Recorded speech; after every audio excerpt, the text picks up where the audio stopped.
All right, let's pray. In the name of the Father, and the Son, and the Holy Spirit, amen.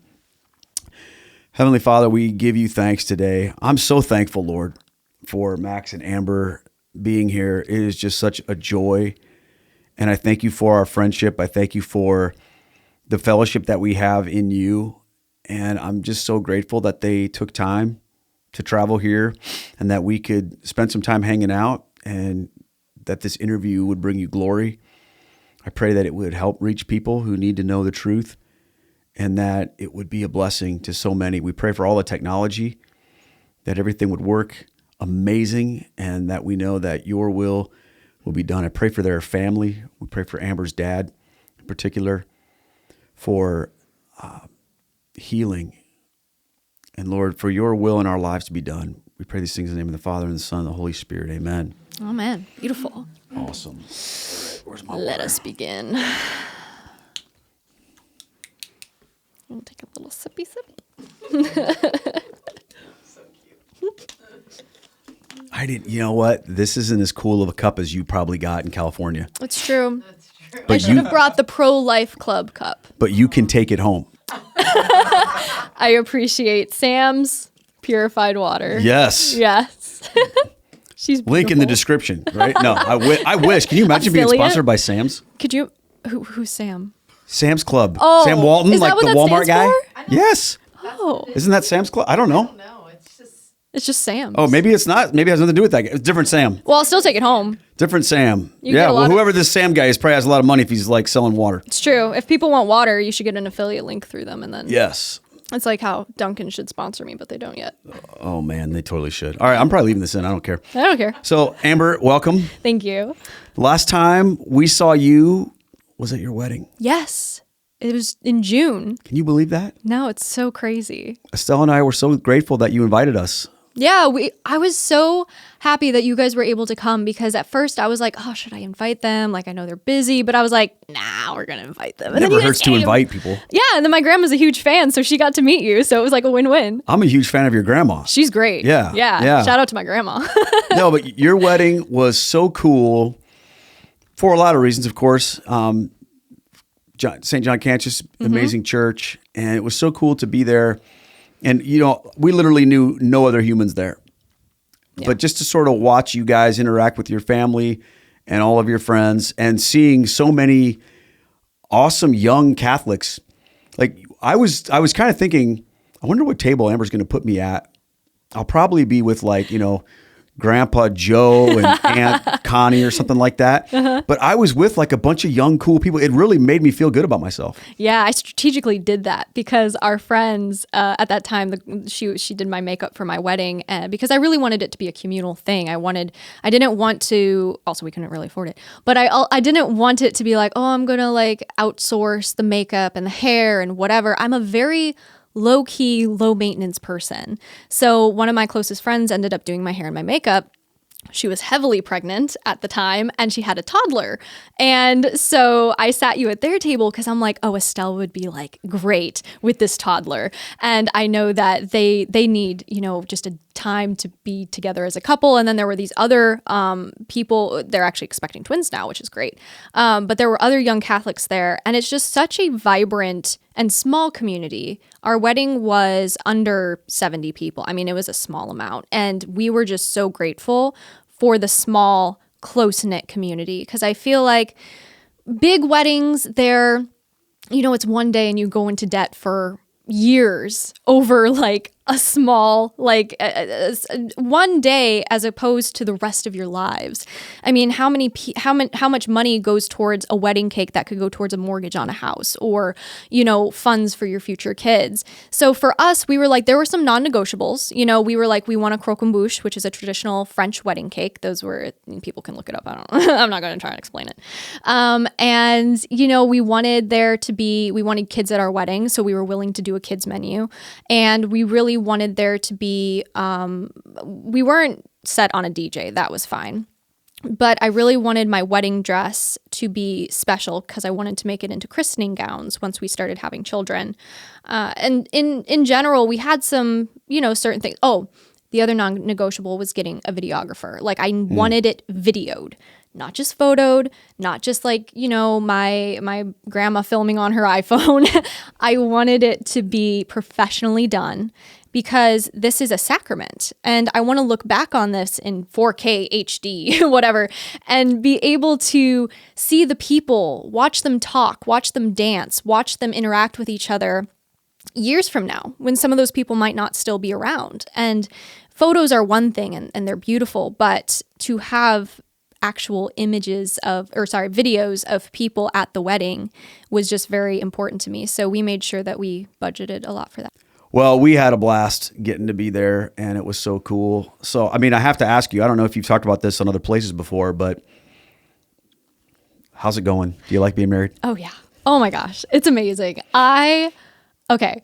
First of all, I had always been the type of girl that was like, I want to get married. I want to plan out my wedding. Now, granted, my Pinterest when I was 13 is full of the color aquamarine and zebra print. So I don't want to get into my whole wedding Pinterest thing, but I just, it was something that I've always wanted. It's something that I've always been drawn to. I always wanted to be a mother. I always wanted to get married. And I did discern with a convent for a little while. And I just basically same day I was like, nope, not for me. Thank you. But being married has just been such a gift. I feel like mainly because we're both it takes 3 to get married. And so God is is at the center of our marriage. And because of that, being taken away from our families and really relying on each other to build something that's ours, something that, we take a little bit from our families, but really we depend on each other. Like that amount of trust, it truly does take faith. In a lot of ways, like God has to be the center of your marriage. It needs to be the foundation. The faith needs to be the foundation of your marriage. And we, when we were going through this whole process of pre-Cana and everything, we were told to wait 6 months before getting engaged because we dated, we were friends for a few months and then we dated. And we knew instantly we wanted to get married. We were just like, this is it. Like, he is a carbon copy of me. We joke about everything together. We just have a goofy time. And we can also be very serious with each other and very open and very conversational. And I think something that I didn't have in previous relationships was just communication and being able to not hurt each other's feelings and being able to use the whole, like, when you do XYZ, it hurts me because, not like you always do this or you never do that, which is a main issue in a lot of relationships is not proper communication. And when we realized we wanted to get married, we were just like, yep. And we went to our priest and he was just like, wait 6 months, like, let's get through this. And so we got engaged 6 months after dating, which was actually on Divine Mercy Sunday, which was really, really cool because Divine Mercy plays a huge part in my life, and we can get into that later. But we had to wait like the 6 months, and then we were trying to figure out when to get married and stuff, and trying to figure out between his school and my ministry and where we would go and what we would do. And it all just worked out. And in hindsight, the way that things worked out was perfect. And I think our wedding day was actually on a feast day, wasn't it? What feast day was it? I'm sorry. In the new calendar, it was Feast of the Immaculate Heart. In the old, it was Our Lady of Wisdom. Okay. In the new calendar, it was the Feast of the Immaculate Heart. And in the old calendar, it was the Feast of Our Lady of Wisdom.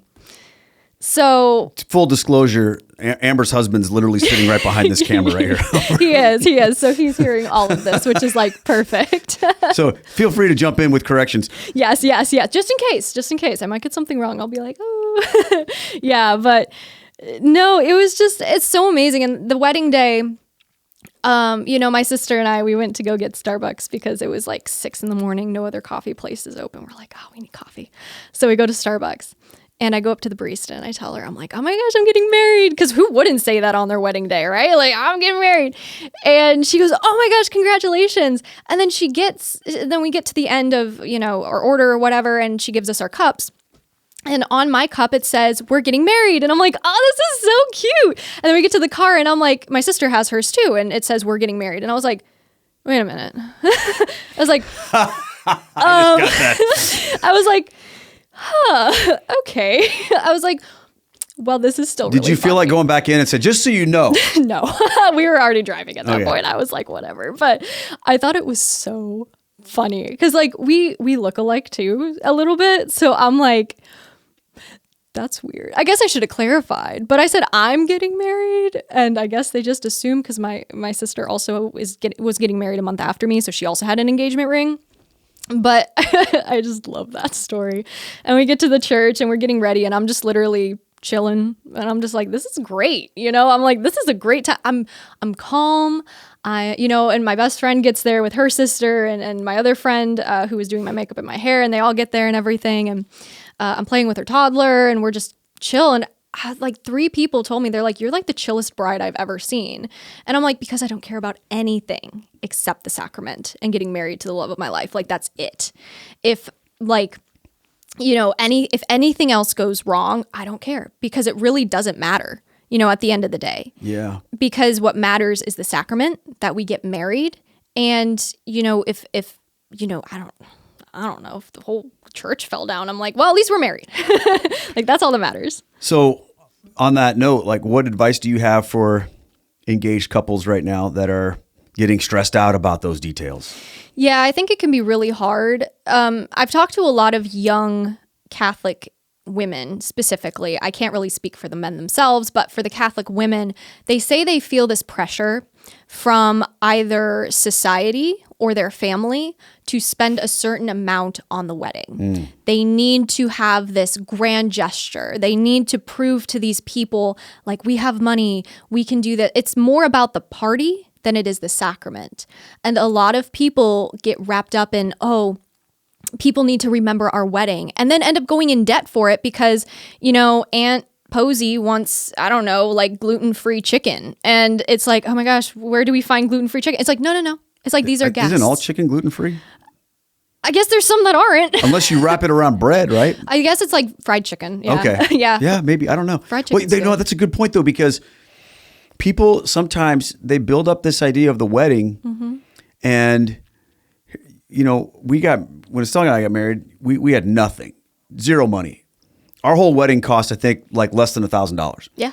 And we didn't care because we were going to be married, but I've seen so many other people because, for years, Stella and I were wedding photographers. So we were kind of high-end wedding photographers. So we were working with couples that were spending lots of money, which of course we encouraged at the time because that was our job. But we saw a lot of people who had such like this vision in their mind for their wedding day.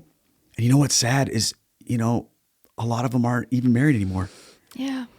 We had some people that we knew that spent more money on their wedding than we spent on our first house. Oh. And were divorced within a year. Wow. Can you imagine that? That's crazy. And, so I think like hearing from you about what really matters, I think is important. Yeah. I mean, it's true because at the end of the day, even my husband and I were even joking about just eloping, and doing like a tiny little ceremony at the Our Lady altar in our church and just doing that and having 2 witnesses. Because at the end of the day, again, it didn't matter to us, the party afterwards or anything. It was beautiful. And we obviously looking back, like we loved it and everything. And we really appreciated everyone who pitched in to help.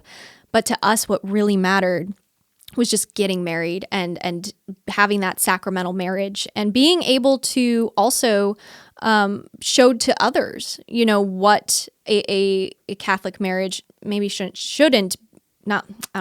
be more like, in the sense of like this, we put so much money into the music of our wedding and into the flowers and into my wedding dress and into the ceremony or the mass and everything itself. And for the reception, it was very modest. It was beautiful, but it was very modest and very few people. I invited almost everyone to the ceremony because I was like, yeah, just come, whatever, I don't care, But we had a limited amount for the reception. But even then, it's like we would have been so happy with just like our closest family, just like my parents and grandparents and his parents, and we would have been completely happy that way. We're grateful for everything, but to us, it didn't really matter about the money or the whatever. It's like to us, it's like we can start our lives together. We can, hopefully work on this path to sainthood together now, even further. Well, I remember when we were driving away, Stella and I were just talking about how proud we were of you guys because you're in a generation right now where lots of people are questioning the need to even get married. Yes. And there are a lot of people that just say, hey, what's the point? It's just a piece of paper. And why give someone the permission to sue you later or get yourself into a situation that you might not be able to get out of? What's the point? And for the two of you to make that commitment, and I know that's because of your faith. Yeah. And, people have probably seen you in lots of different things or whatever, but maybe there are people that don't know you. And so I'd like for you just to share a little bit about your story of faith and your spiritual journey as we kind of move into that. I think that would be helpful for some people. Yeah. I was born and raised a cradle Catholic. My dad grew up going to the traditional Latin Mass, which was just absolutely beautiful. Unfortunately, that church is closed now. But he was raised going to this beautiful church called St. John of God in Chicago. And every single day before school, they'd go to the traditional Latin Mass.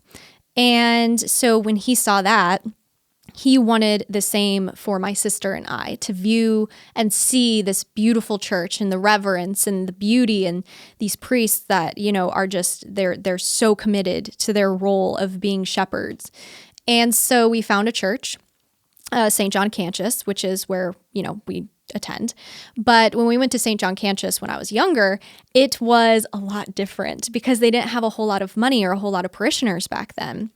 So a lot of there was linoleum, whatever, kind of like flooring that's like linoleum. Thank you. Oh my gosh, that word. Can't do it. When we were in choir, you used to have to go aluminum, linoleum. You remember that? That was like was like the warm up. It's kind of like red leather, yellow leather, but yeah.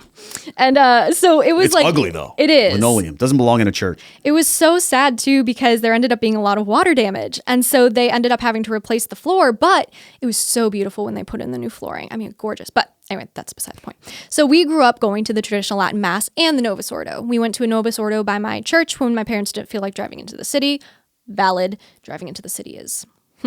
So we went to a Novus Ordo sometimes where I was also doing these, I guess, catechesis, CDC or CD, whatever. It's like the kids classes that they have for CDC, yeah, where they have it for CCD.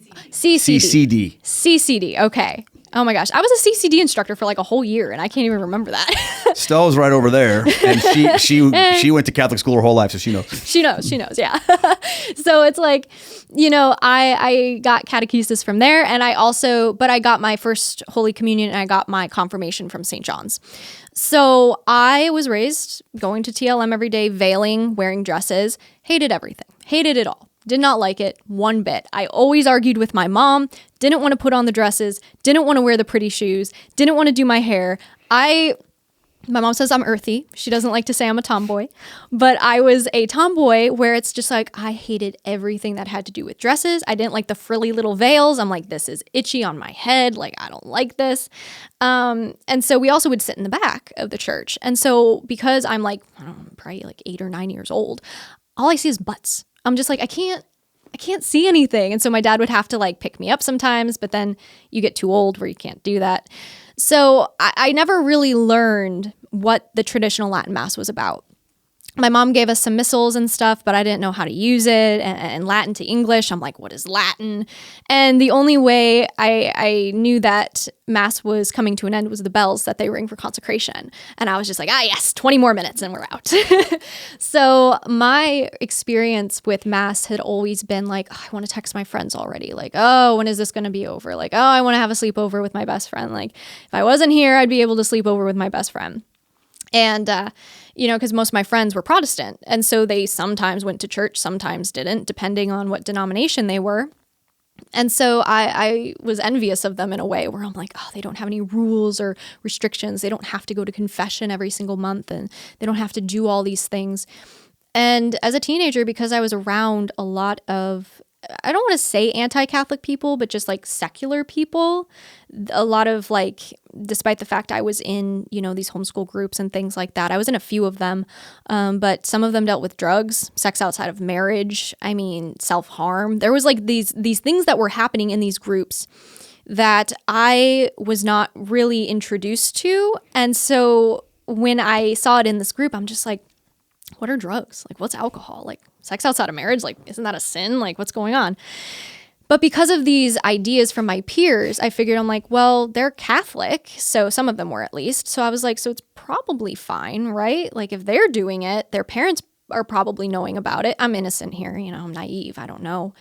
And so I just start thinking like, yeah, this is stuff that is just normal, kind of feeding into the secular lie that, sex outside of marriage is empowerment. We were talking about people not committing to each other and moving in together. It's like, those were like some lies that I was starting to feed into, because I was like, oh yeah, like this just makes it more easy. Why not, test the waters first before, getting married or whatever it might be. And luckily I've never tried drugs, never had sex outside of marriage, which was very good.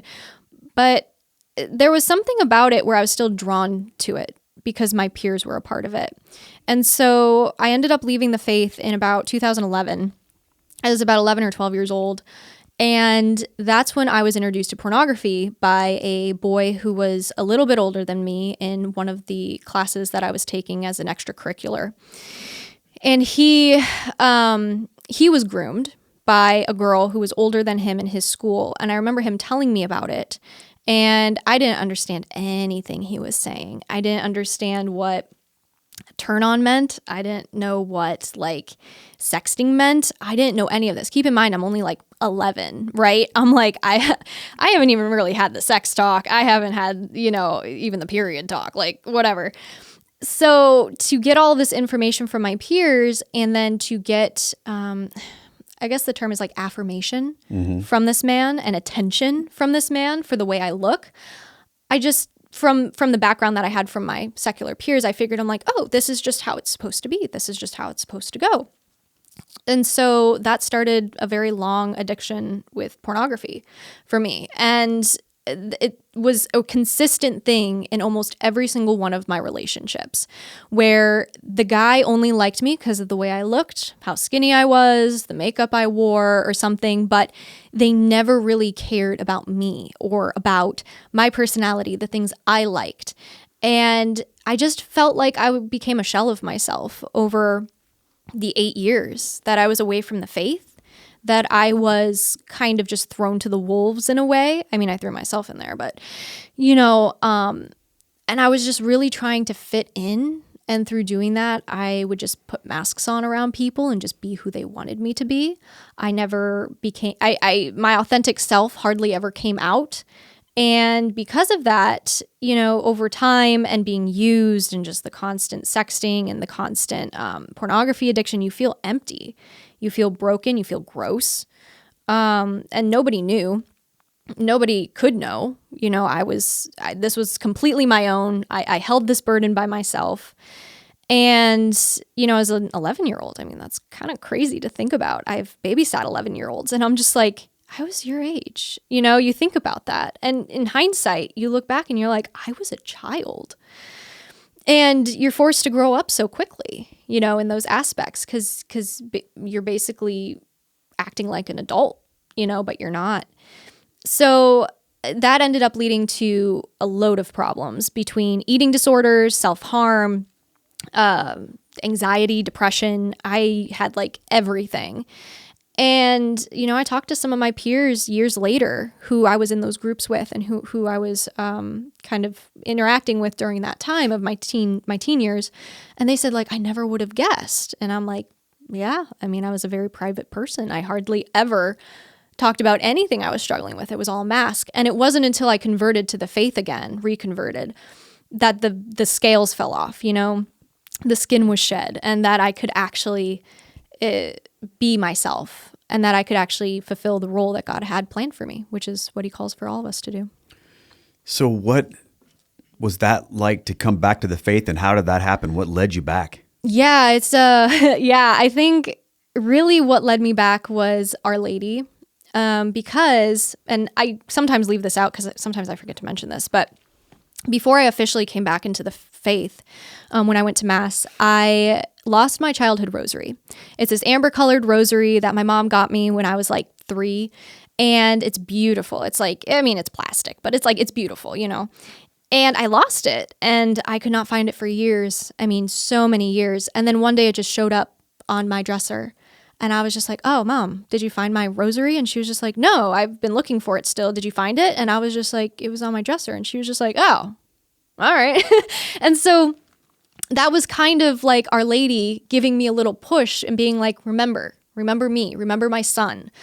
And so I kind of hung it, on a wall, on a hook near my bedroom door. And then about a week or maybe a month actually later, I basically hit rock bottom. Like I was in bed, couldn't get up. I maybe got up for water, if that. I wasn't eating, and it was a Sunday. And I remember just being in such a rut, just so done. I lost all of my friends. There were rumors being spread about me in all my friend groups, so I had basically nobody. And the friends that I did have were very secular, or just were kind of like oh, you do you, girl, relativistic kind of, where it's just like, well, that doesn't really help me. It's like I'm trying to do me, and it hasn't been working for almost a decade.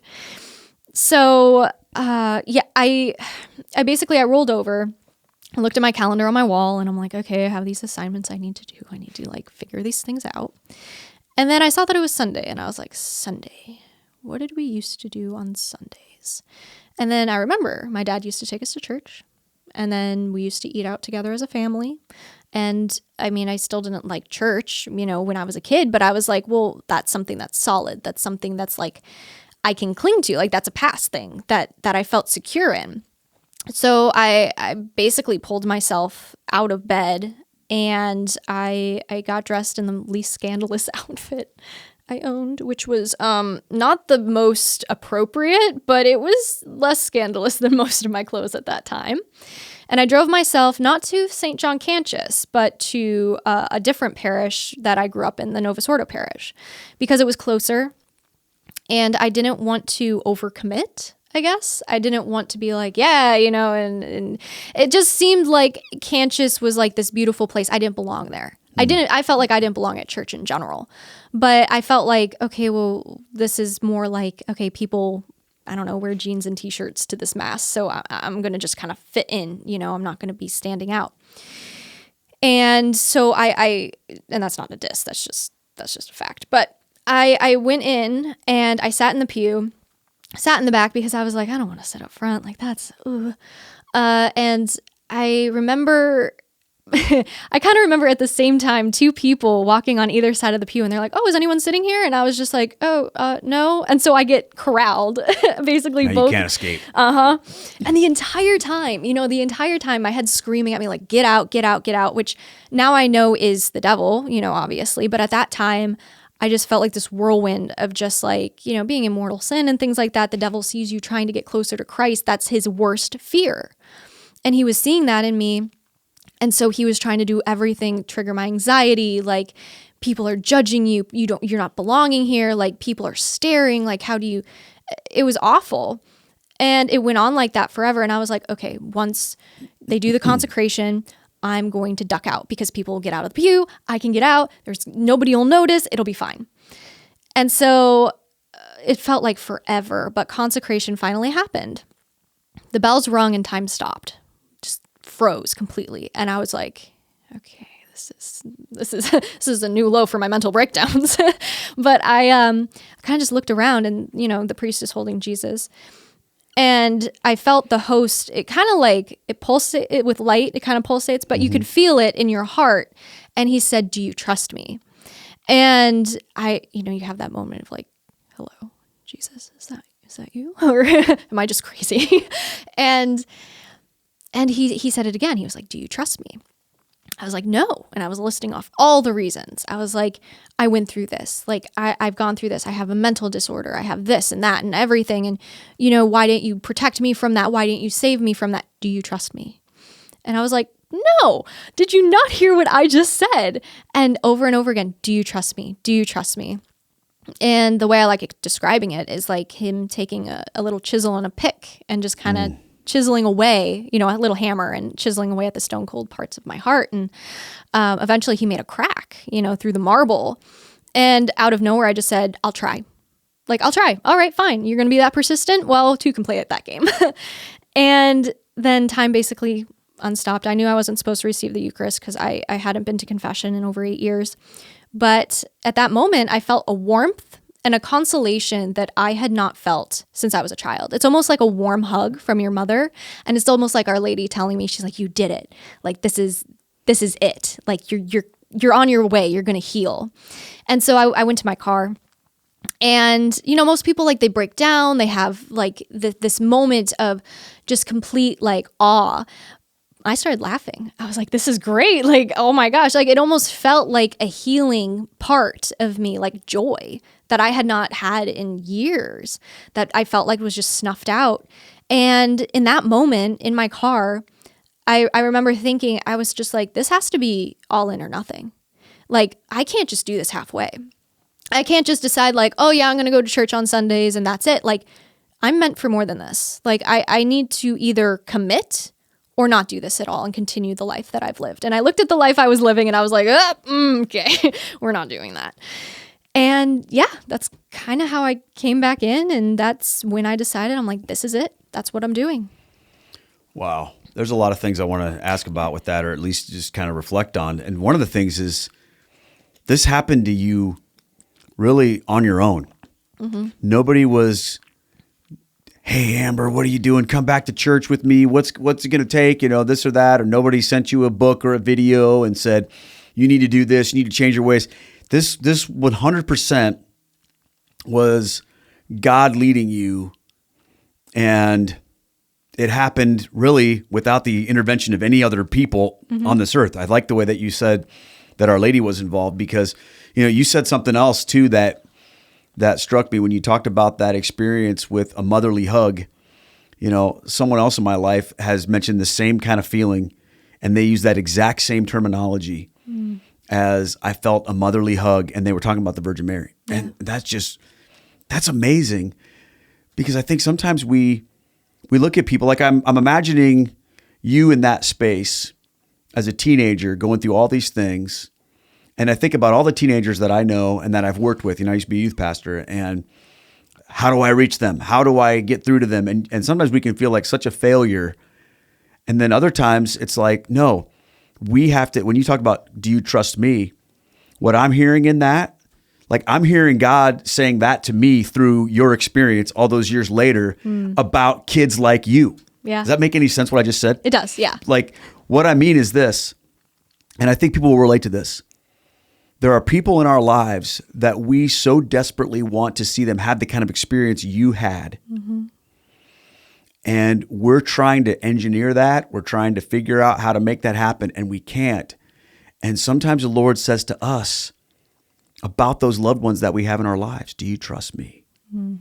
Because the power of the Holy Spirit is strong enough to reach out to people who are going through that stuff. And sometimes we get to play an upfront role in that. And other times we just have to let it be left to God. Yeah. And that's what happened to you. And I think that's amazing. And not only that, but like, it was so dramatic. It was so dramatic. And what's cool about that too is this happened to you in a Catholic church. And it doesn't sound like it was like this amazing objective experience, right? Yeah. You didn't have some flashy preacher that shared this incredible homily. Like, you didn't even say anything about the priest.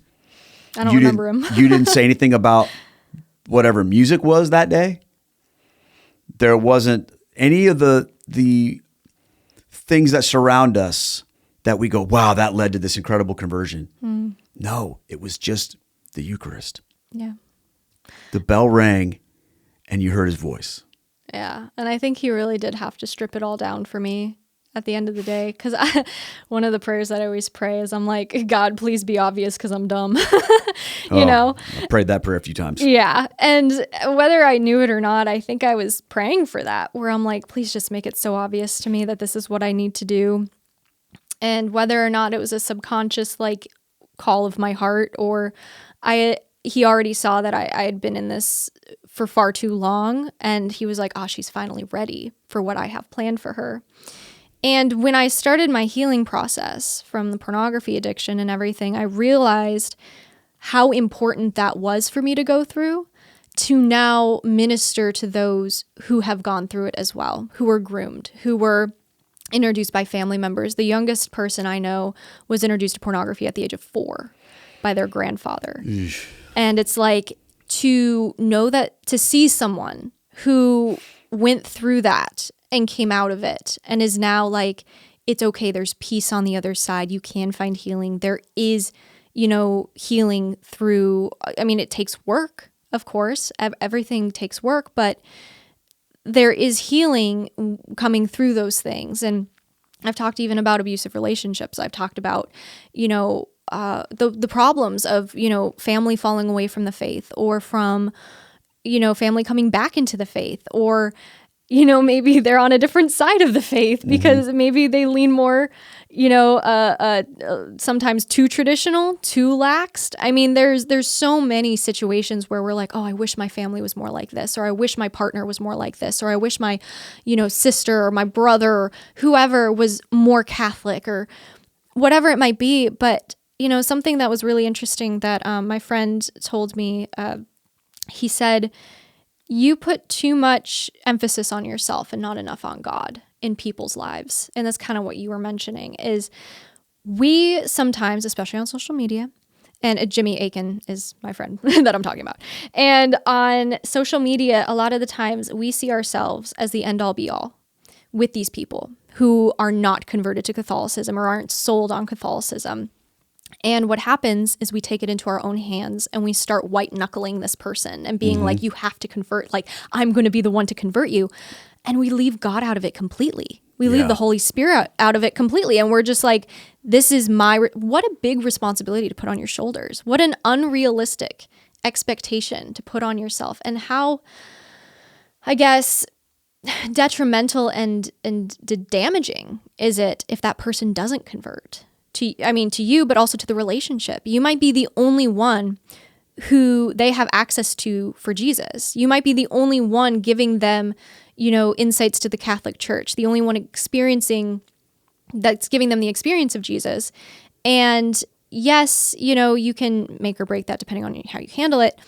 But there are times when you're going to be able to minister to people for years, hold their hand, walk with them. There's going to be other times where you give them some words of encouragement and you tell them what the Catholic Church teaches. Other times you do need to have a bit of a backbone and be like, all right, that's wrong, shut up, whatever.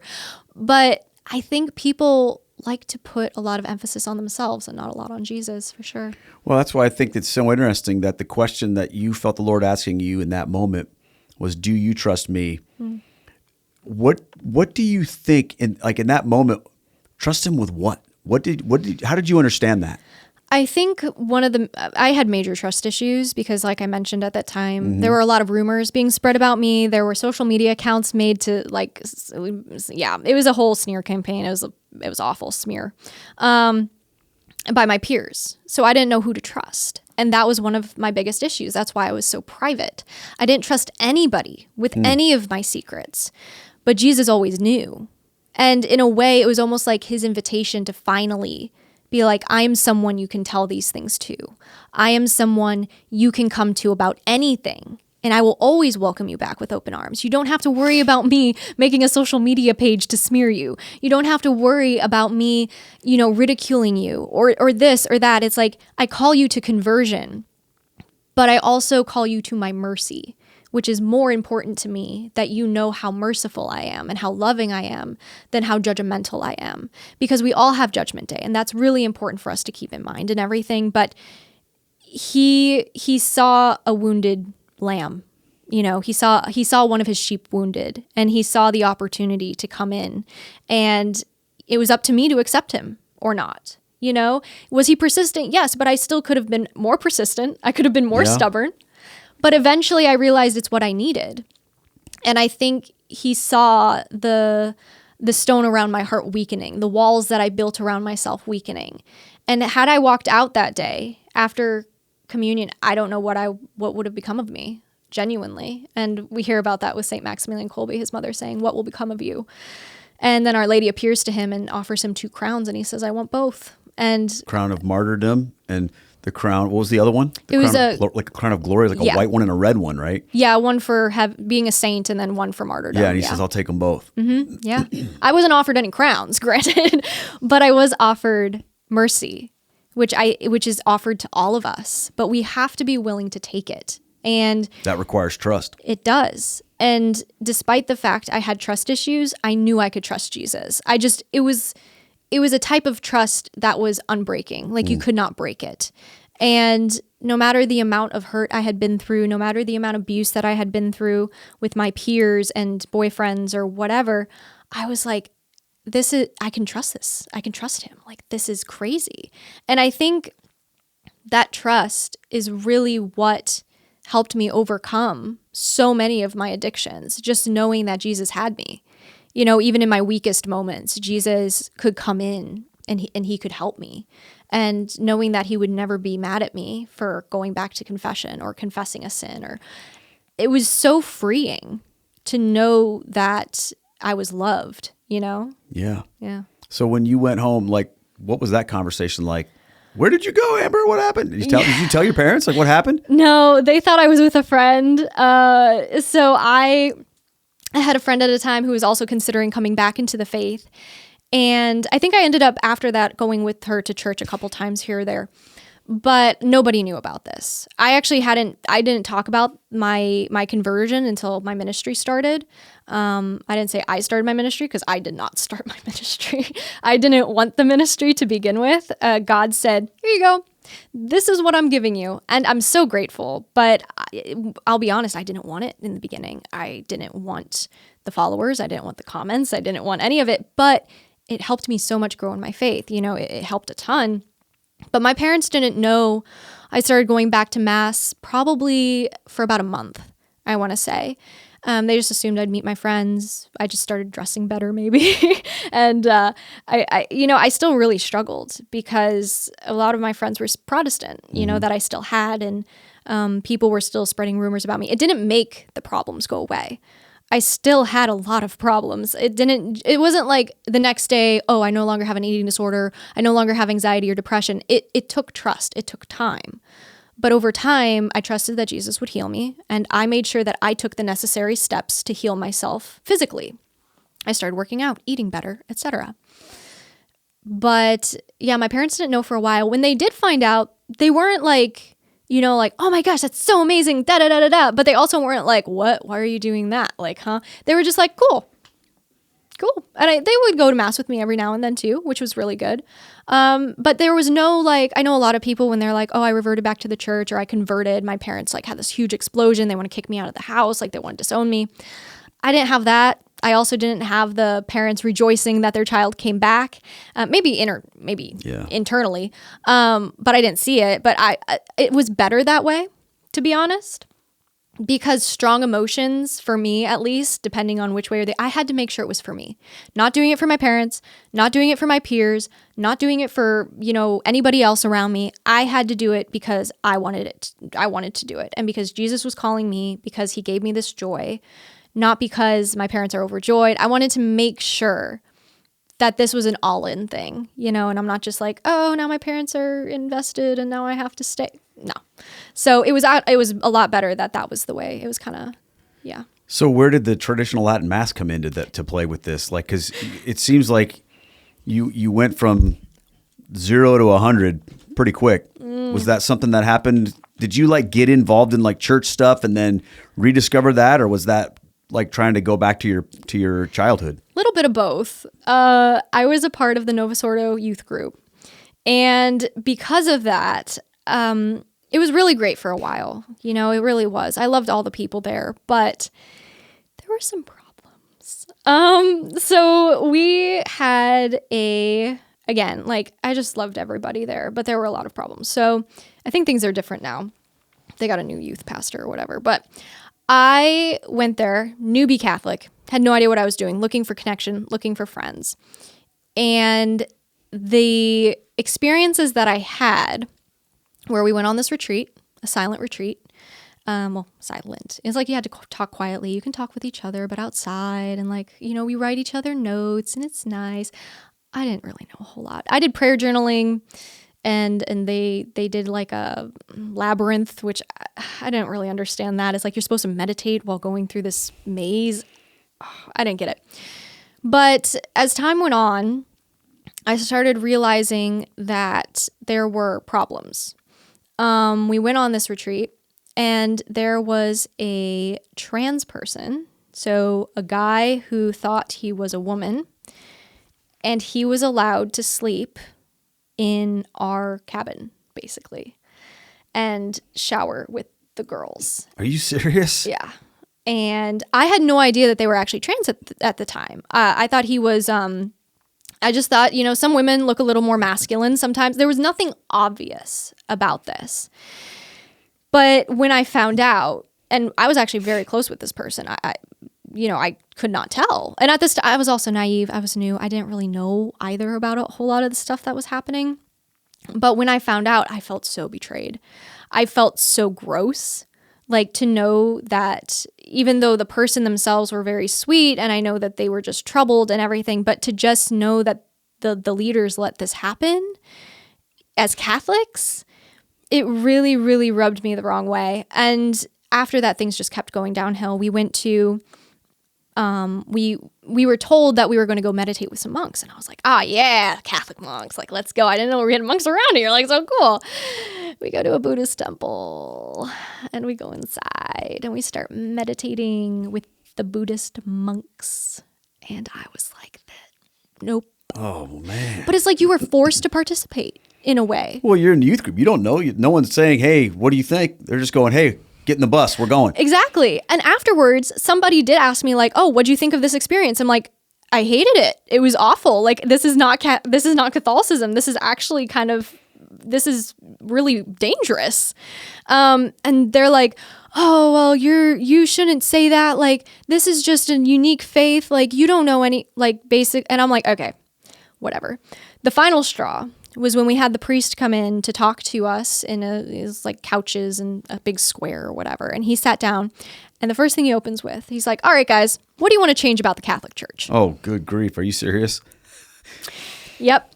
And he wasn't in a clerical. He wasn't in a cassock. He was in like a dad outfit. He was in like those not cutoffs, but like the khaki shorts and like a tucked in with the long tube socks. And I'm glad you didn't say like, jeans and like a zip up or something like that. Well, I could, but luckily you have style. So there you go. But he grandpa style. It's all right. It works, right? But he said that. He opened with it. And can you guess the first three things that they wanted? Oh, I can guess. Probably gay marriage, women priests. Yep. This last one might get you. Okay, let's see. Well, probably priests can get married. No. That wasn't one of them? No. It has to do with basically they wanted condoms passed out after mass. Oh, I wasn't going there. Well, they did. So they wanted that. And no joke, I literally sat on that couch. My mouth was open. I was like, oh, what is this? And he was writing this down. And I was like, what are you doing? This is just insanity, man. And since then he's been moved, or I don't know, but And we wonder why young people leave the church. Yeah. We think, and I'm sorry, I'm jumping in here for No, 1 second. go. We think, well, if we can make it more cool and more exciting for the kids, they'll love it. They'll want to stay. But look at this. yeah, it was awful. And he was just feeding into it. And, the youth leader at the time, she was just like, oh, well, we could have a nun come and talk and like we can, whatever. And then there was another thing about IVF and abortion where they were just like, oh, it's not that big of a deal or something. There was like a whole thing. But literally, no joke, that night I was on the couch and I'm like, I'm never coming back here ever again. I can't do this. Like, I knew it was wrong. I couldn't tell you why I knew that this type of stuff was wrong. I was a new Catholic. I didn't know anything. But I felt in my bones, I'm like, this is not Catholicism. And at least not what the church teaches. And so I Googled like traditional parish near me, and St. John Canch just popped up. And I was just like, oh, I used to go there as a kid. I remember that place. Yeah. With the linoleum. Mm-hmm, yeah. And I went and the youth group, it was, but I met my best friend there, Chloe. She's phenomenal. And ever since. But that is where I found the food for my soul.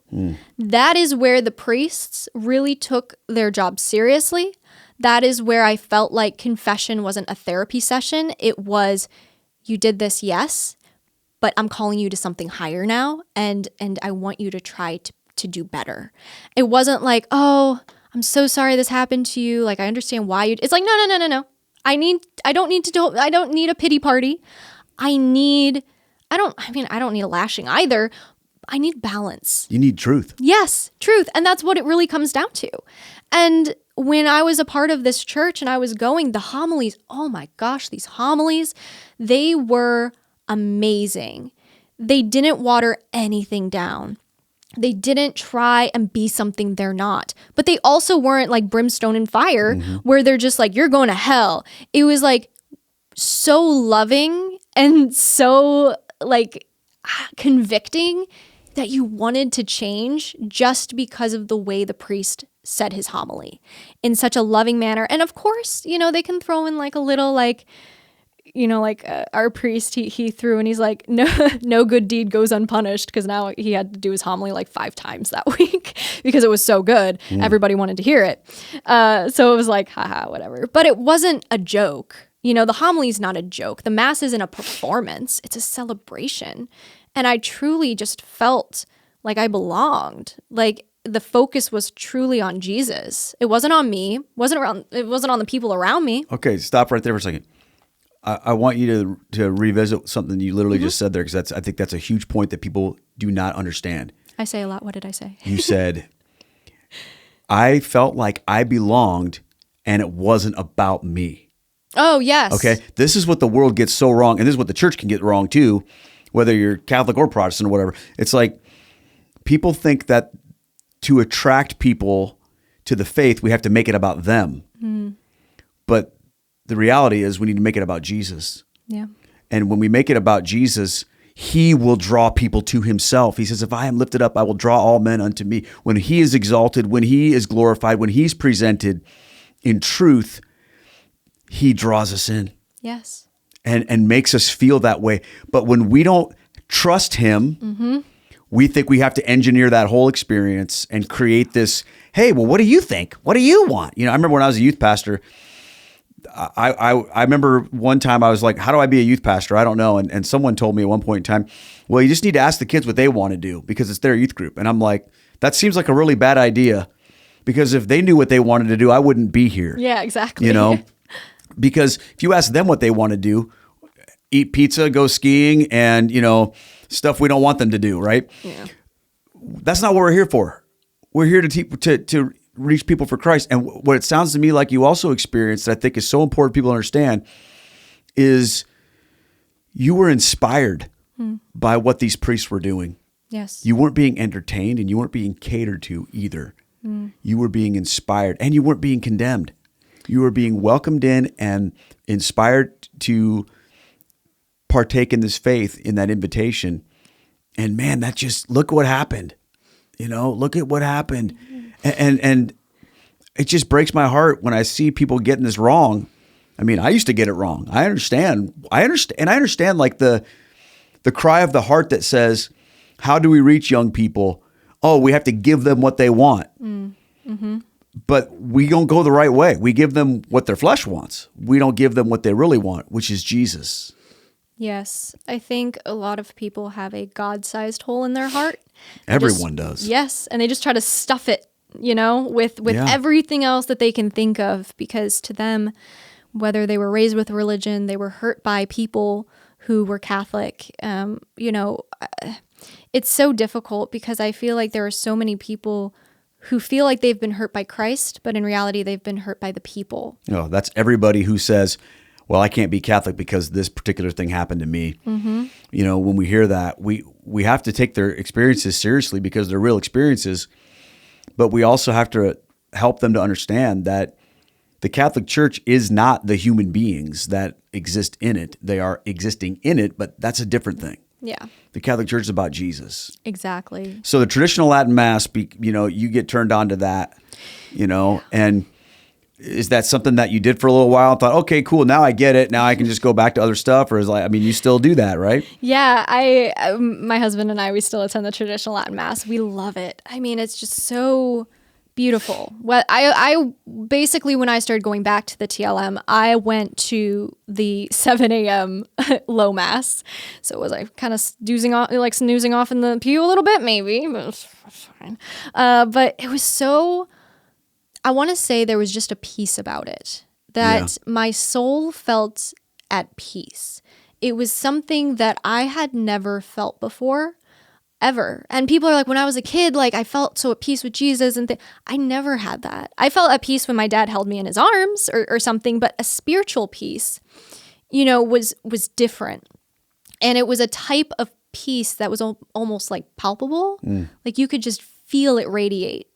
And I just felt so calm and just so enveloped in the Mass. And I'm like, this is where I belong. This is where you've been calling me this whole time. This is where you wanted me to be. And it's almost like a little kid when they figure something out. They're like, yes, finally, I figured it out, And being able to be a part of the low Mass for so long was so beneficial for me because I didn't understand the Latin Mass. Yeah. I grew up going to it, again, sat in the back, didn't understand it, had a missal, no idea how to use it. But going to the low Mass, no words. I mean, there's a few to keep you engaged, or not engaged, but to tell you where they are in the Mass. But for me, being able to just focus on Jesus and just focus on the priest's movements, it's almost meditative in a way. And meditating on what is going on the altar right now, the representation of Calvary, of Christ's sacrifice on the cross, and envisioning that. I was always very good about meditating, and even though my eyes were open, being able to imagine.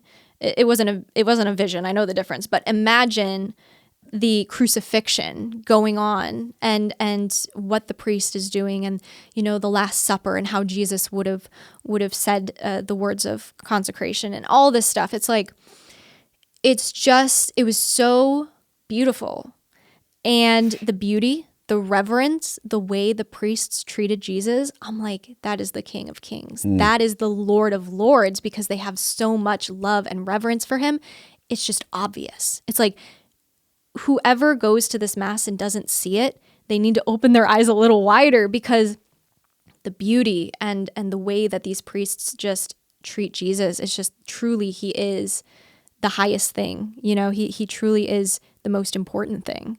And you could just feel that. Amen. I love that. Yeah, it's beautiful.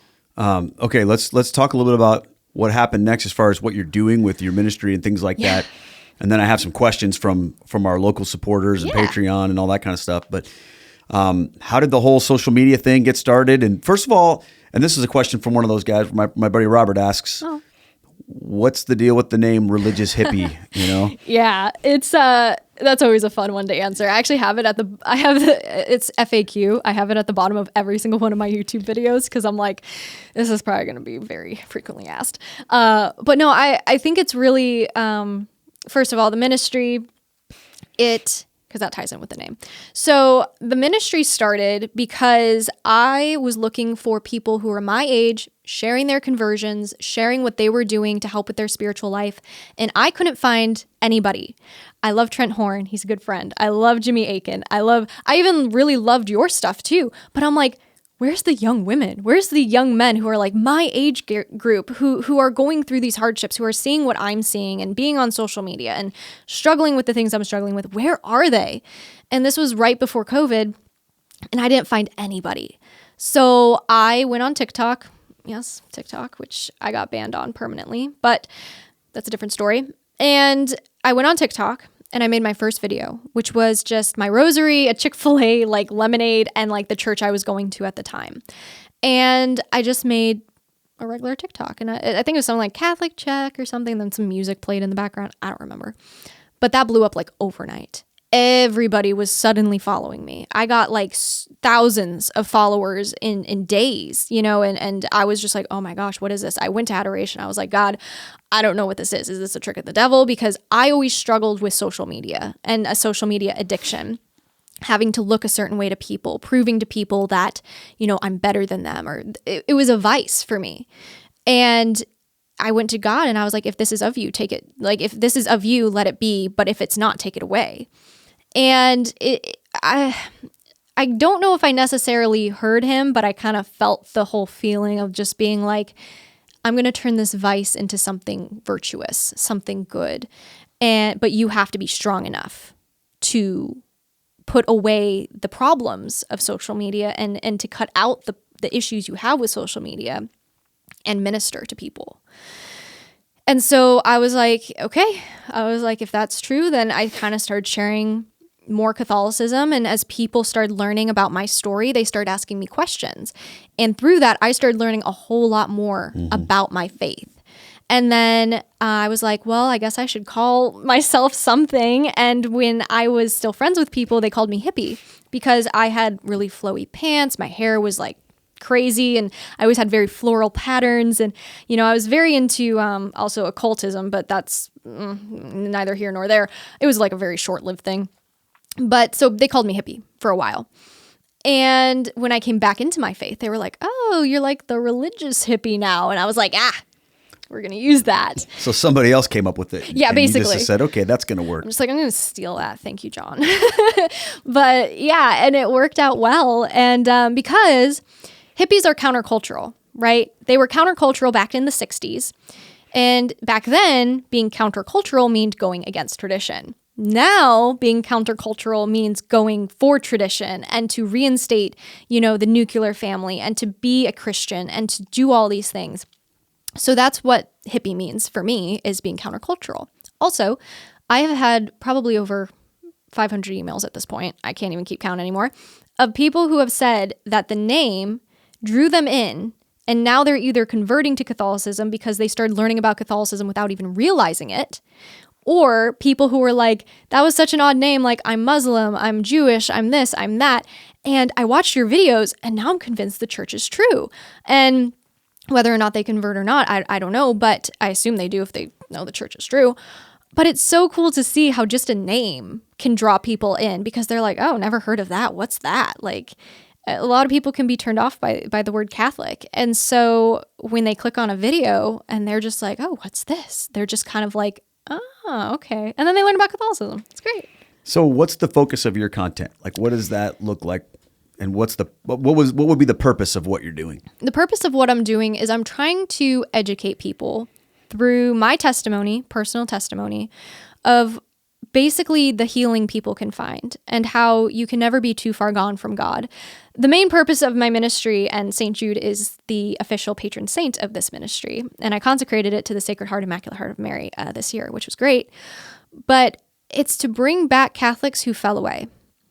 It's to bring those into the faith who feel like they cannot heal or feel like that Jesus wouldn't want them. It's for all the misfits. It's for all of those who have gone through so much pain in their life, they feel like they can't carry on, because I was there. And to see someone who is in the same position and to come out of it, and now for me to be able to go back to those people and reach out a hand and be like, come on, let me help you, has been beneficial for my own healing, but also for other people. There was a girl when I first started my ministry, she had an unplanned pregnancy.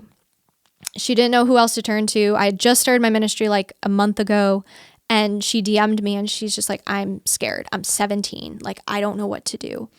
And the first thing I did is I sent her a whole bunch of just like baby stuff because she was almost due. And she said that she'd been hiding it for a really long time. Her parents knew, but they weren't, thrilled about it. They still kind of were upset at her. And I told her, I'm like, when that baby comes, they're going to be in love with her. And I told her, I was like, go to your priest, talk to him. Here's the baby stuff in the meantime, because the baby was going to be a preemie, which means more diapers are more expensive. Preemie diapers are more expensive usually. So I sent her preemie diapers and she didn't need formula, but just toys, whatever, to just feel like somebody cared. And granted, she wasn't necessarily Catholic, but she ended up converting to Catholicism with her baby about 3 years later, because she said of the kindness that I had shown her and the priest had shown her at her parish. So you make content about the faith. I mean, I've seen it obviously, but I'm just for people who haven't seen it. Yeah.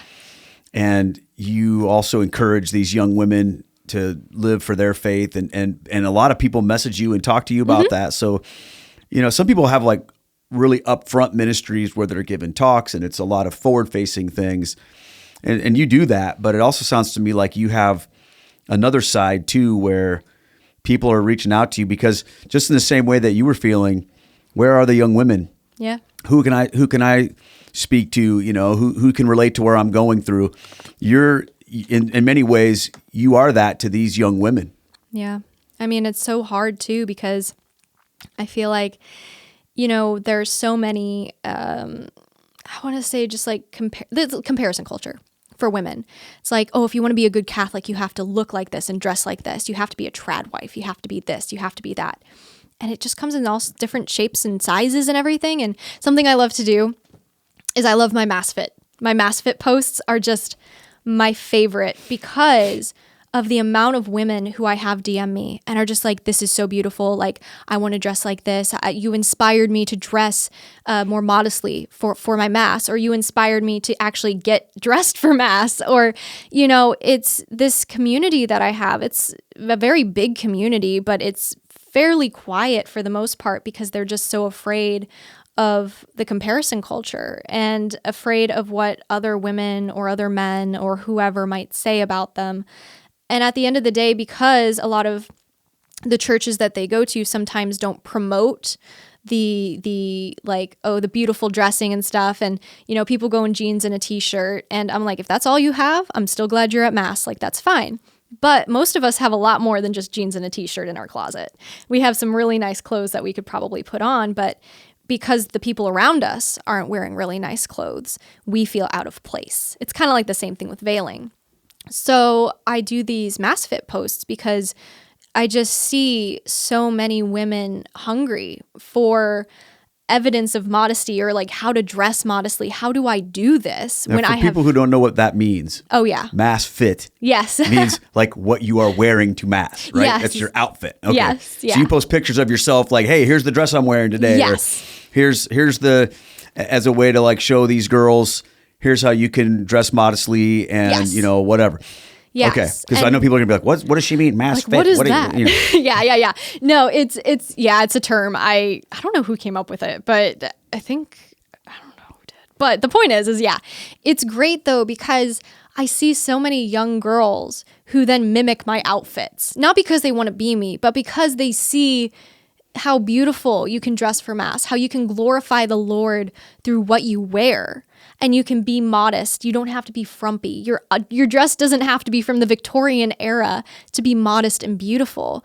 You can embrace your own unique style while also glorifying the Lord and being able to dress in a beautiful way. And these mass fits inspire those women. And I've seen so many fruits from that. And the girls that just are like, oh, did you see? I have these 4 or 5 girls who DM me every now and then, and they tell me when they go to the thrift store and they take a photo of something, and they'll be like, oh my gosh, do you think this would be appropriate for mass, or do you think this would be good? And I'm like, yeah, like throw a cardigan on that, like that'd be perfect. Or it really inspires this community and just this non-judgmental type of girlhood. I don't know how to explain it, but it's like instead of being like, oh, you can't wear that to mass, or you can't wear this to mass, or whatever. It's really showing what you can do, because we always focus on the negatives, but this is what you can wear and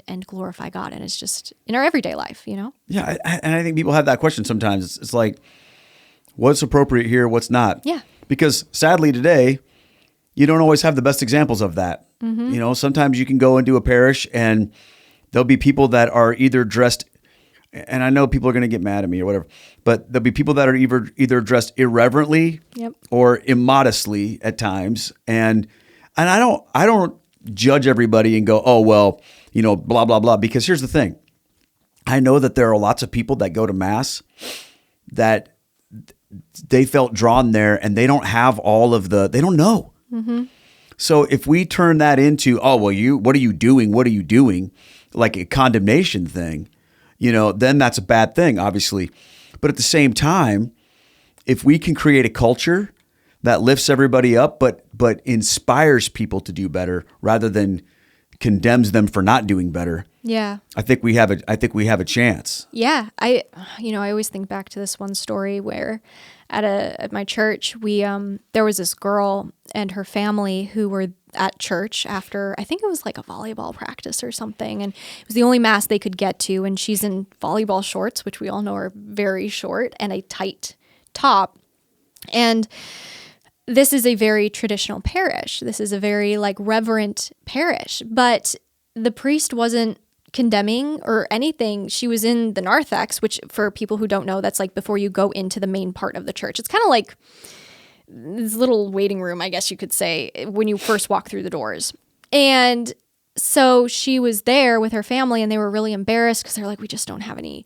We literally just came from a volleyball practice. Like, we have no other clothes. This was an all-day trip, and we realized it was Sunday. And, something about their obligation on Saturday didn't go through because it wasn't actually dusk. They realized that they were new Catholics. And the priest at the time, I forget his name, but he came over and he was just like, we are so glad that you guys were able to make it. He's like, if, you guys do not have to, because the parents were going to leave because they were like, this is just such a beautiful parish. Like, my daughter's not dressed properly. Like, what do we do? And he gave the daughter his cloak because our priests wear cloaks. And he was just like, here, just wear this. He was just like, I want it back though. And that's awesome. Yeah. It's just what a beautiful thing. And was her attitude like, what do you mean? I don't have to, I'm okay. I can do whatever I want. No. She was probably thankful. She was just like, oh my gosh, Father, thank you. Yeah. She was embarrassed a little bit, but she was teenager. She was still humble enough Yes. to receive that. Yeah. I love that. And also she loved the cloak. She thought it was so cool. That is cool, She man. was like 13. I wish I could get away with wearing a cloak. Yeah, That'd be I awesome. would. I'd go down the hallways like so cool. I'd be like Severus Snape. I'd be like, So back to your podcast and stuff like that. So you do a podcast. You're not on TikTok anymore because you got kicked off. Yeah. So fun. But you're on Instagram. You're on X. And anything YouTube. anything else? YouTube, of course. Anything that I'm missing, people can find on my website. Well, I'll put links for everything. Yeah. We'll get all that stuff like that Yeah. too. But where is it that like you, now that you're married, like has that changed what you're doing with this stuff? And do you see a different thing in the future as far as what you want to do with this? To me, this ministry has always been about God. I know I slip up here or there, as we all do in this industry or this ministry or whatever we do. It can be hard to stay focused on God, but truly, I do try every day to just ask God. I'm like, is this still what you want me to do? Because if you don't, like, your will be done. Like, if you want to take everything away from me, you have to do it. Because I don't know how, but you have to be the one to do it. And so far, the answer has always been, I want you to keep doing this. And I don't know for how long.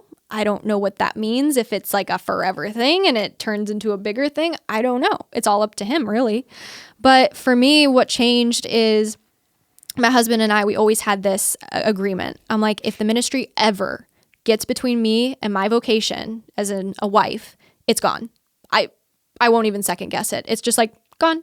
If we have kids and I'm spending too much time working and the kids are needing more attention, ministry's gone instantly. I won't even think twice about it, because to me, my vocation is more important, because God calls us to these things, but he doesn't always call us to these things for forever. Yeah. And there is a moment in time where he might call me away. And I don't know for sure if that's actually ever going to happen or not. I'm going to keep doing this as long as he wants me to. But to me, my vocation, my husband, is the most important thing to me. So if I were to ever have, an issue with the ministry where I'm like, oh, the ministry comes before, no, absolutely not. It's like my husband always comes first. Our kids will always come first. That's a healthy way to look at it. And one of the ways that can be put into practice, and maybe you do this, I don't know, but I was thinking about this, is like to give your spouse, what we call veto power. Yeah. Where you say to your spouse, and that's a scary thing to do. You really have to trust each other. But to say, if there's something going on in the ministry or in my life, whatever, that you don't think that you're not comfortable with, or you think is unhealthy, you have veto power. Exactly. Over that, which is, again, you really have to trust each other on that. But to be able to do that, because here's the thing, and you're a newly married person. I've been married for 30 years almost. And the longer you're married, one of the things that's so cool about that is the more your spouse knows because they have experience with you, okay? Yeah. They can see the pitfalls that you don't see. And they can go, okay, you're about to step on a landmine.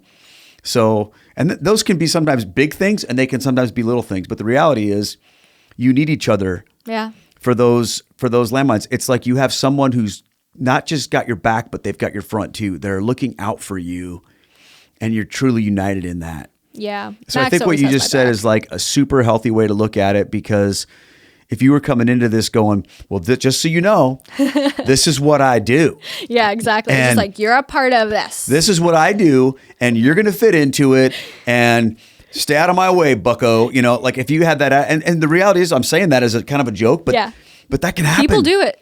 I've that seen can it. happen. And I've seen it happen in ministry places too, where it's like, look, this is where my identity is. And one of the things I've loved about being Catholic is that sense, and you mentioned it, you used the word vocation. That's our number one focus. Not what we do for a ministry or a job or whatever you want to call it. And I didn't really understand that until I became Catholic. Yeah. But now it's like, and I would have saved a lot of pain in my life and in my wife's life if I would have understood that better. But I love seeing the fact that, you know, you're married not even a year yet. 8 months. Yeah. For now. I don't know And- when this is coming out, but 8 months currently. Yeah. Yeah. And you guys are in that spot. So good on you for that. And I think that's so cool. I think at the end of the day, the most important thing for me was to make sure that none of the, feminist mindsets creeped in on me. My husband's the leader. If he saw something that was wrong in the ministry, it was unfruitful.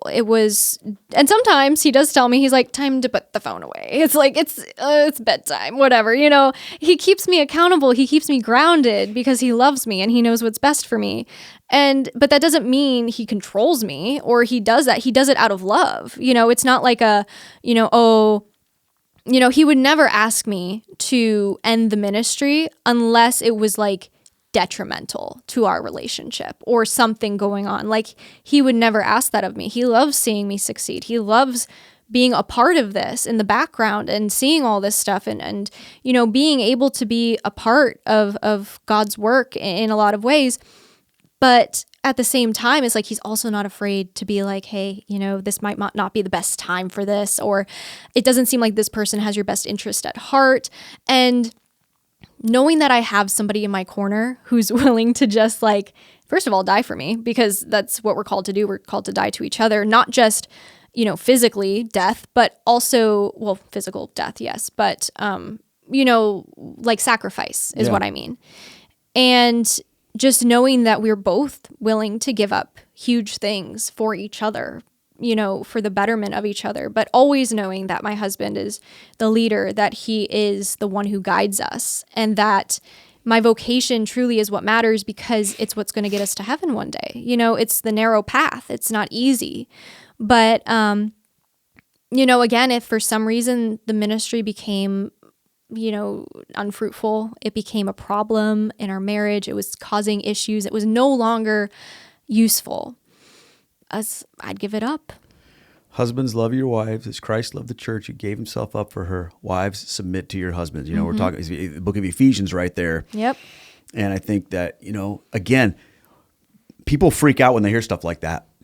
And they probably assume when they see you, that because you have this public persona and your husband on purpose doesn't. Yes. Okay. So they probably assume that, you wear the pants in the family or whatever, this or that. But it doesn't sound to me like and I know you, and I know that's not the truth. So it's like, just to show people, that's another area of inspiration. I think what you just said is also going to inspire a lot of people, because our society has got that kind of jacked up right now in terms of like, what does that mean? And what does it mean for a husband to lay down his life as Christ laid down his life for his wife? As Christ laid down his life for the church, a husband is called to lay down his life for his wife. Mm-hmm. Okay. And what does it mean for a wife to submit to her husband, as to the Lord? That's how that works out. And what I've talked to people about, and we've talked about this, is to the men, I would say, if you think this only goes one way, you've got it messed up. It's got to go both ways. You can't just say to your wife, do what I say, woman, you've got to do your part as well. And, but at the same time, you have to understand what the wife's role is in that too. Yeah, I truly believe that submission for women is so natural when the man is trusting and he is kind and he is, he's very respectful of the woman, realizing that like God gave him his wife, to be a partner, to be together, and that she is his helper. Yeah. And to respect that and to honor that. But to realize also that at the end of the day, the man has the last say, and you need to marry someone. I can't stress this enough. You need to marry someone who at the end of the day, they can make a final decision. And even if it's not the one you want, you trust them. And you know that they're not doing it for a selfish reason. They're not doing it to get ahead in their career or to whatever. They're doing it for the betterment of you and the kids, whether or not you realize that yet, whether or not you see it yet, but you trust. And I think really what Jesus was preparing me for when he said, do you trust me, is marriage in a lot of ways, because I had no trust. And the number one thing you need in marriage is Christ. But you cannot have faith without trust, and you can't have a marriage without trust. And I see too many times on Twitter or X or whatever, where women will just complain and complain about their husbands. And, it's kind of like one of those things where there are warning signs before. Yes. Did they say, they were going to be this way, or that they were going to do this thing? Or did you know they were going into this career and they made no intention of, altering? Yes. You married them anyways. So you need to have a conversation with them and figure that out, but not air it all on Twitter for everyone to hear. Anytime my husband and I ever have like a little spat, and granted, we end up laughing about them afterwards because they're really dumb when we do have spats. I never go to Twitter. I'm like, my husband just said, I don't know, that he hates pickles or something. He'd never say that. He loves pickles. But it's just the fact that it's like, I will never, ever speak poorly about my husband, ever, in public, to my friends, in private, even if we're having a disagreement, never, ever. Because to me, that trust is also for other people to see.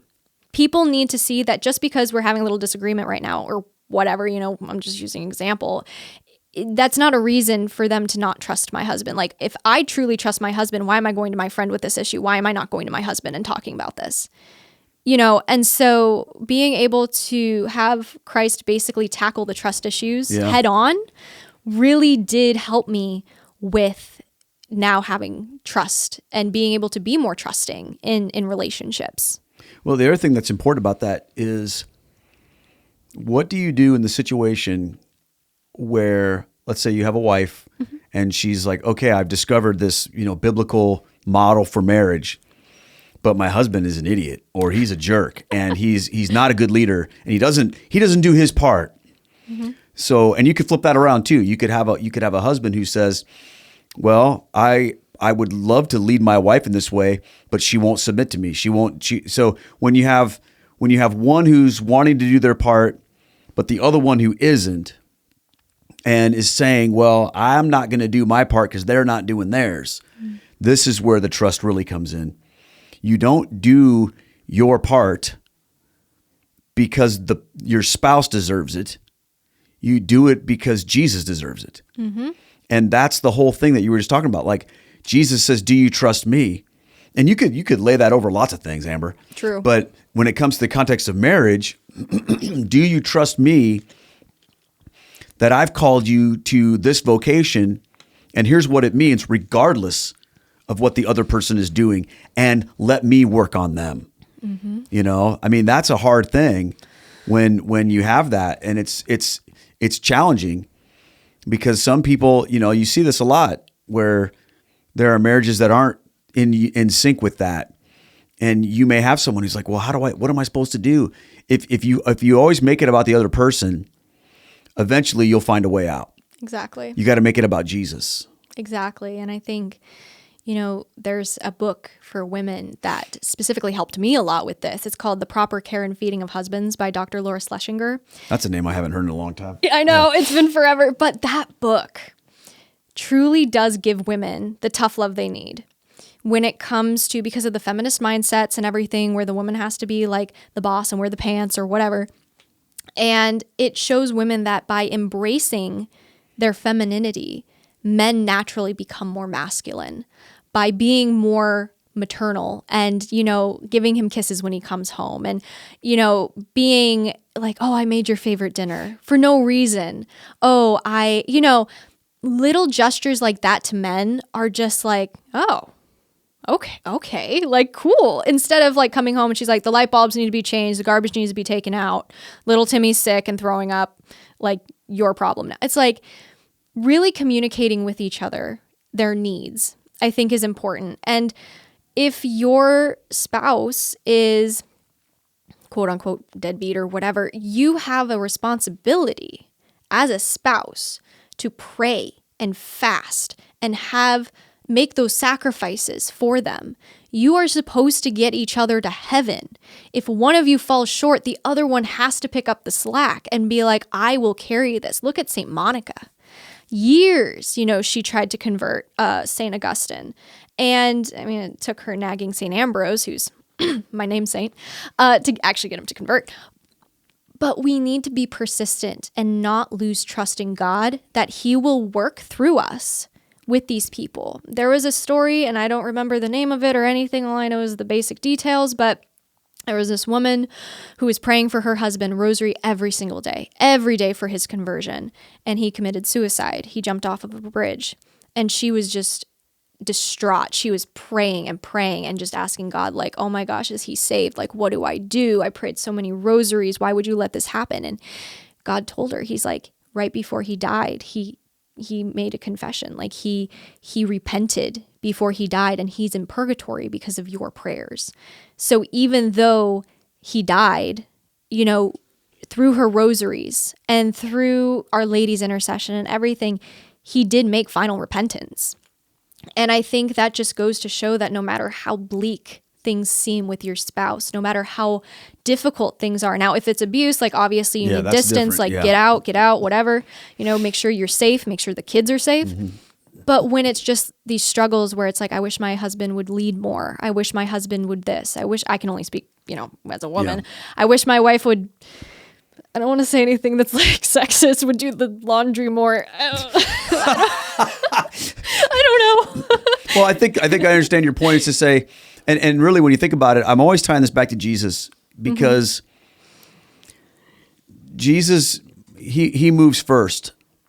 He didn't wait for us to become the perfect Christians before he died on the cross. I mean, when you say it, it sounds kind of ridiculous. When I say it, it sounds ridiculous. Of course not.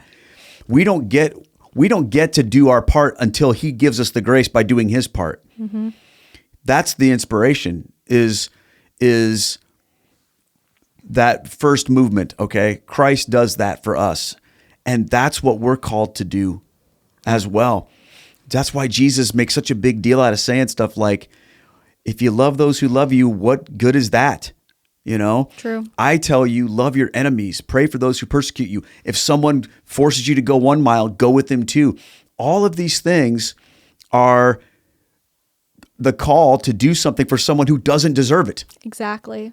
Okay. That's the point. And I'm here to tell you, 8 months into marriage, you'll have those moments. Okay? Oh yeah. I believe it. You will, where it's like, you're going to have moments where people say, oh, well, marriage is 50. No, it's not 50-50. It's 100. It's 100-100. And here's the thing. There will be moments when you feel like you've got nothing to give. And you're going to need him to carry you. Mm-hmm. And there's going to be moments where he is just broken, where life has beaten him down. And he's going to feel like, I got nothing to give. And that's when that's really where like the helper comes from. Yeah. It isn't like, hey, help me with that project. It's, to be a man in this world is hard. It's true. And a man needs his wife as a helper to basically show him that he is good and that he is valuable, because the world wants to beat him down and tell him he's not good enough. You know, girls have all that issues, you know, guys have it too. It just shows up in different ways. Yeah. And my point is, this is, you know, the Bible shows us that marriage is like a picture of Christ and his church. That's the imagery that St. Paul uses in that. He says, this is like Christ and the church. So whenever we're wondering like, well, what should happen in our marriage? We have to think about Jesus and the church. Yep. He gave himself up for her when she didn't deserve it, when she was still in her sin. Christ died for us when we were still in our sins. That's the mindset that we bring to that, you know? And I really was hearing that in what you were saying before. And I think that can be an inspiration too. You know, you might have these mass fit inspiration things, but I think there's something, I'm going to little prophesy here, you know, I think there's something in your future where there will be like, you know, to one degree or another, a wife fit. And it has nothing to do with clothing, you know, but I'm talking about like something that you could do and show, hey, this is something that I did for my husband today. You know what I mean?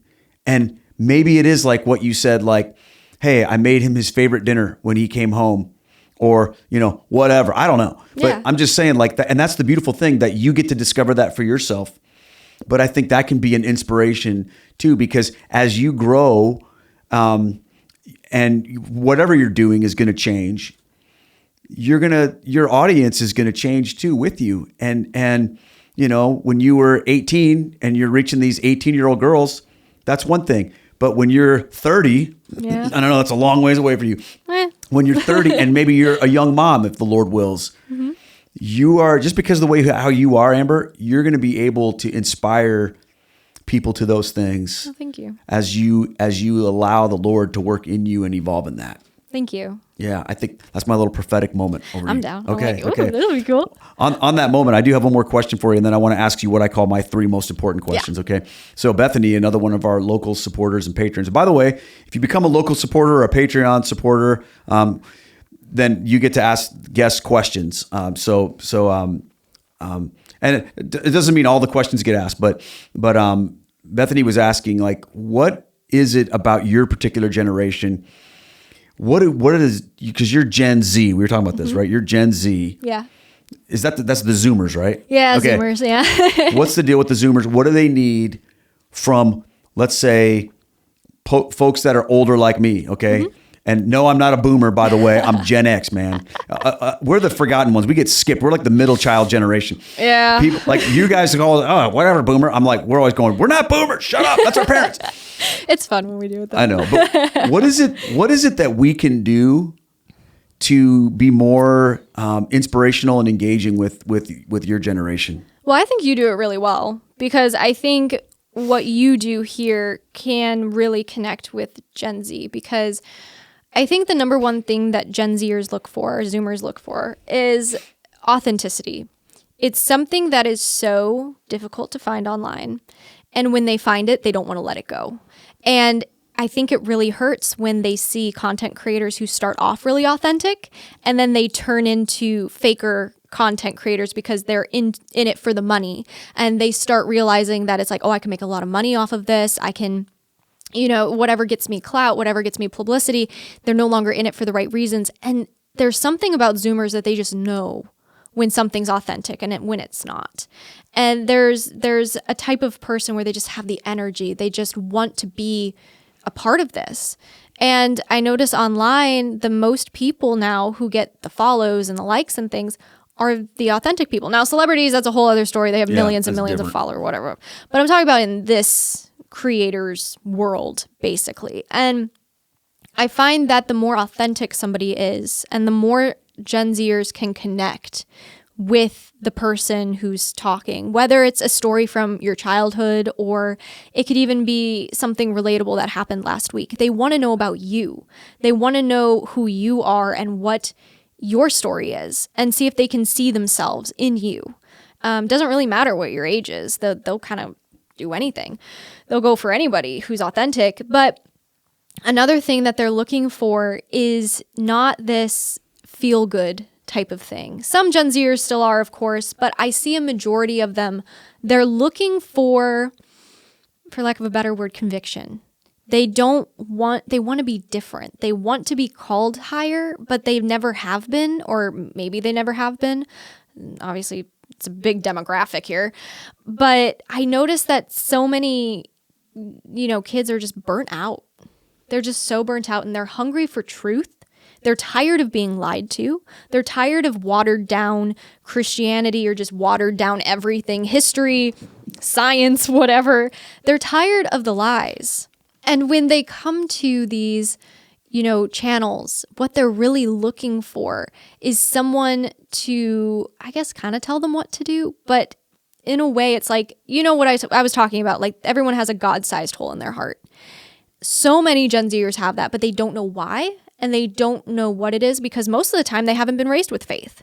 I mean, whether they're raised by millennials or Gen X, a lot of Zoomers have not been raised with religion because of the way that their parents were raised with religion. So most of them have never even heard of God outside of like school, maybe, or maybe a friend or two.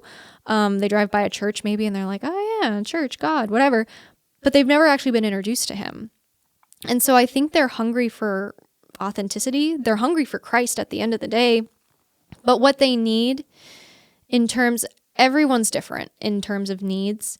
But what I've noticed a lot is that they just need really great role models. A lot of Zoomers, especially the boys, do not have dads or do not have a father figure in general who they feel like can show them how to be a man. And I feel like millennials had that quite a lot as well.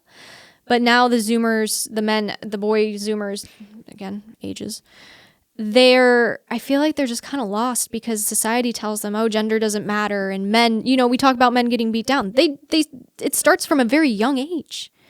And, I think at the end of the day, what we need is role models. We need stories that aren't watered down, and we need authenticity. So that sounds to me like relationships. Yeah. So I know you mentioned like channels and stuff like that, but I think this isn't just about like what they need online. This is like, what do the Zoomers need from us, other generations? They need us I'm trying to summarize this. They need us to be willing to enter into authentic relationship with them where we can show them, hey, our life's an open book. We're not perfect. That's for sure. We don't have all the answers, so we can't lecture you about what's right and wrong. We can show you our life. We can show you the faith, and we can journey with you on that. But to do so in an authentic way, that's relationship. Yes. And I think that's something that is just underrated these days. It's too underrated. Yeah. When's the last time, and I'm just speaking hypothetically here, if you're a millennial or a Gen Xer or even a boomer, when's the last time you had a Zoomer over to your house for dinner, or whatever, besides your kids? I don't know. I mean, that could be weird. Like, hey, you want to come to my house? But because sometimes I think what we do is we think, well, because we're not in the same generation, we have nothing to offer these people, There's a disconnect. But the reality is, there's a lot of people that are hungry for that. It's interesting. I was talking to a guy the other day who's in your generation, and he really wants to learn how to like ride horses and do outdoorsy things and hunt. He wants to learn how to hunt. Cool. And he was talking to me. He's like, I have no one to teach me how to do that. As an older guy, he's not quite as young as you are, but he's not as old as me. And he's like, I don't know, I just want somebody that will take me with him. So he was asking men that he knew, hey, you're a hunter. Can I come with you? He was so hungry for that. And they were all like, what are you talking about? Like he was struggling. Yeah. Because that's not a thing anymore, Yeah, I feel like COVID really exacerbated that. But the more I think about it, I feel like our generations have never been more disconnected.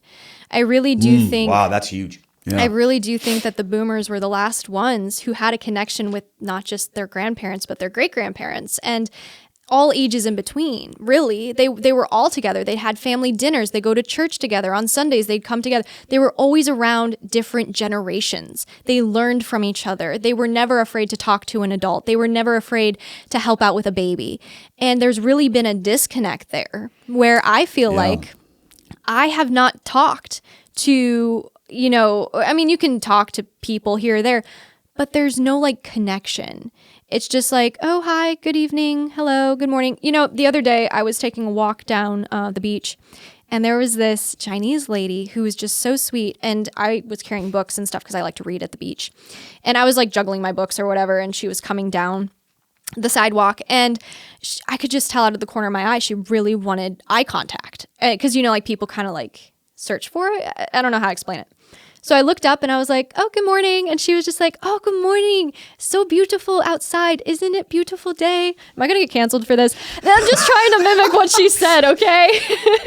So she was obviously looking for connection, and she just kept telling me beautiful day, like how gorgeous it is outside, and enjoy the sun while we have it and everything.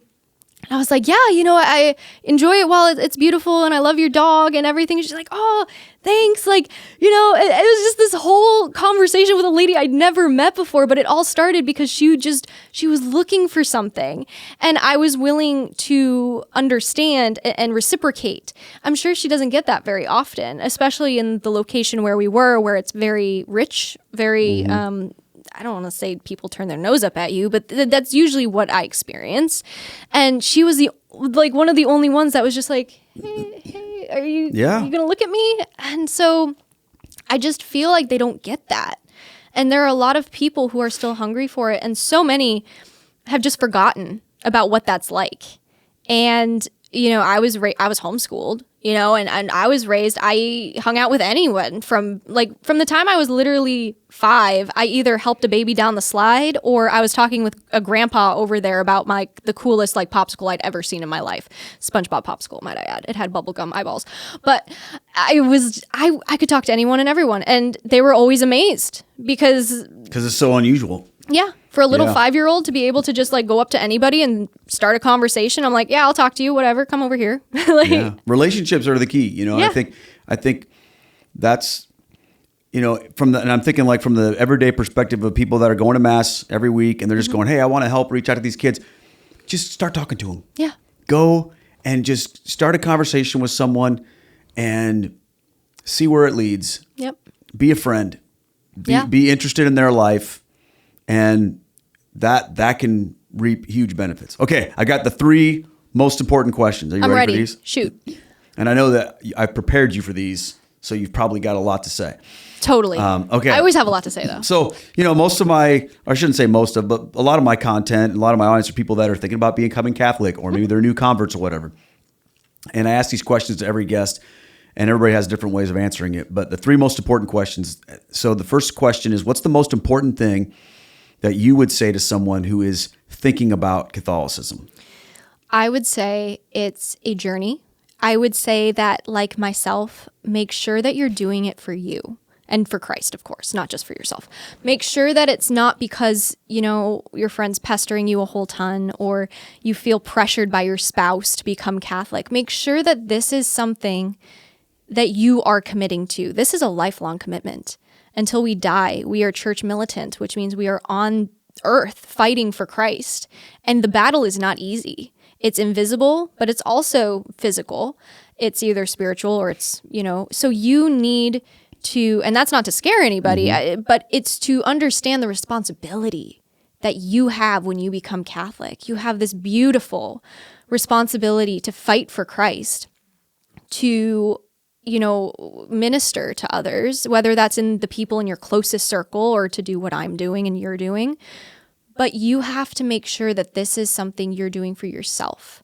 I knew a girl who she wanted to convert, but it's because her grandma is Catholic and her grandma just recently died. And there were these huge emotions and everything. And a month later, she was bashing the Catholic Church after the emotions died down. And it was just really sad to see because she dropped out of RCIA.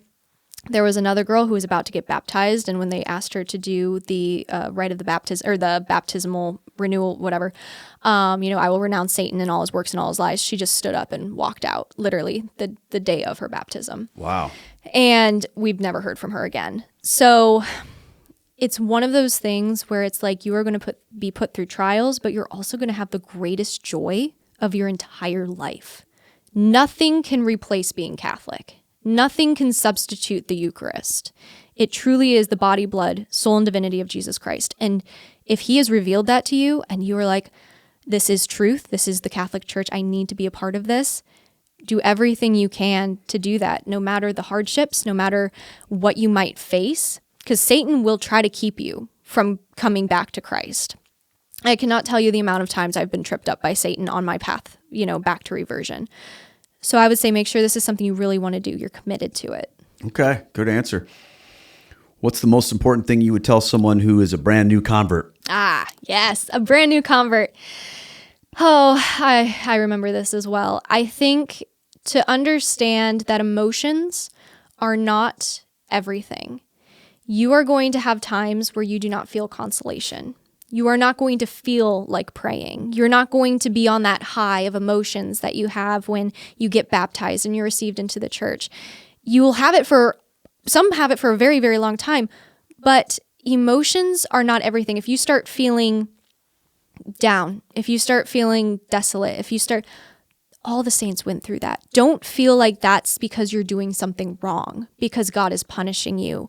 Don't feel like that is, oh, I did the wrong thing. No, this, they say the teacher is quiet during the test, but this is God strengthening you. This is God giving you the opportunities to lean on him and trust him, even when you don't feel like it. And we need to take those opportunities. And that doesn't mean you can't mess up or you can't, think about it and be like, oh, I'm in desolation, or, whatever. We're all human. We all have moments of just like clarity where we're like, oh, this is why. Remember that it's all in hindsight, but it's not all about emotions. God, of course, gives us emotions because they're beautiful, but they're not everything. That's awesome. All right, last one. What's the most important thing for people who have been Catholic for a long time? They've been 10, 20, 30 years in the church. What do they need to know or do? Don't take the sacraments for granted. That is the biggest thing. We all go to church on Sundays. We're all receiving Jesus, but do not lose sight of what the sacraments mean and who is in the Eucharist. Who is the Eucharist? There are so many people, it becomes a routine. It becomes just a normal part of their day. They're like, all right, going to go to church, receive the Eucharist, whatever. Do not take for granted what so many saints have died for. But I would say there are so many people that just do not realize who they sit before, and they've lost sight of heaven. They've truly lost sight as they continue along this road. It gets foggy sometimes. And what you need to do to clear that fog is to go to confession and to reorient yourself and realize the mystery that is taking place before you and not taking that for granted. That's awesome. That's awesome. Well, Amber, it's been great getting to catch up with you. Yeah. And see you and hear what's going on in your life and spend time with you and your husband. We really appreciate that. And, you inspire us. So thank you. Thank you for taking time to come out here. Yeah. And I look forward to seeing how you and your ministry evolves in the future, because I think it's going to be awesome. So everybody make sure that you check out Amber's stuff. Maybe you've got people in your life. The other week I said to my daughter, I'm like, you got to follow this girl, the religious hippie. So she's following her now. So maybe your kids would be interested in that too. They'll be an inspiration.